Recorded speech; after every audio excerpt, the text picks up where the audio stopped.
yourself it isn't happening because you don't want to believe it's happening because you're an American and you believe in our institutions, which for the course of your entire life have not really been corrupt, but now they are. The Justice Department, especially under Joe Biden. The DOJ spent the year trying to crush Joe Biden's political opponents, and now they're moving to the tier beneath. On Friday, dozens of FBI agents arrested a Catholic pro-life activist in front of his wife and children. The man's name is Mark Houck. Now, to give you some idea of who he is, here he was in December of 2020. See if you can spot the criminal behavior. I was at an abortion mill last week. I turned the corner to go home, and there's the abortionist at the end of the block. I've been praying for 20 years for this man, and there he was. And I've been praying for 20 years that I would meet him. So I went up to him, and I said to him, keep his name out the airways, but I said to him, when is this going to stop? When is the baby killing going to stop? And he says, move on. And I said, can't we dialogue? And I had this wonderful dialogue. We talked about women, we talked about healing, we talked about babies, and we talked about Thanksgiving. And at the end of that exchange, I shared the love of Christ with him. I told him we were praying for him.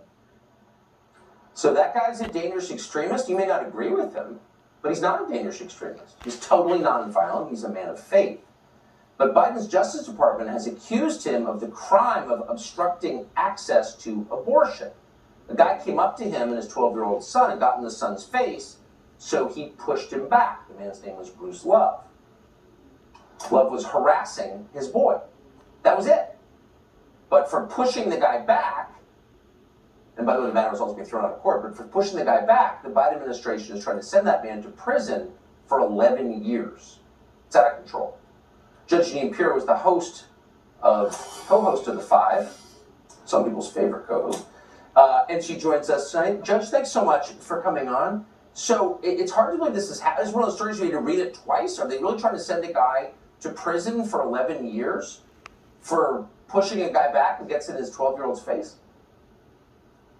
It not only gets in his 12-year-old's face, but tells him things that I can't repeat on the air.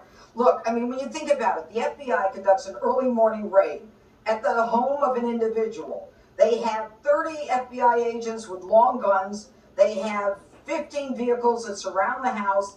They're pounding on the door. They've got a SWAT team, and they're pounding on the door. They almost break the door down. So when they open the door, there are 5 guns aimed at the head of Mark Houck. So let's go back for a second and say, why do you need a SWAT team to arrest this father? I mean, is he a drug dealer? Is he a violent criminal? Because SWAT is specifically designed for specialized training and tactics for those individuals who are a danger or a threat to public safety. The absurdity of using SWAT in doing all this is simply evidence of what the Biden administration is intending to do to intimidate people on the right. So what they end up doing is, with married father of 7 children, all being homeschooled, he is someone who goes and prays on the sidewalk with his son, which is a constitutionally protected right, and he's charged with a federal offense. This is an example of the FBI and the DOJ weaponizing the Department of Justice. We saw it with the leak between the leak of the Supreme Court decision and the final release, and in the end, what we've got is a government that is a police state. Those FBI agents who never attack law enforcement, they should be ashamed and they should resign in protest. It's shocking that they haven't. I appreciate you describing that horrifying story to us tonight. Judge Jeanine Pirro, thank you. We'll be right back.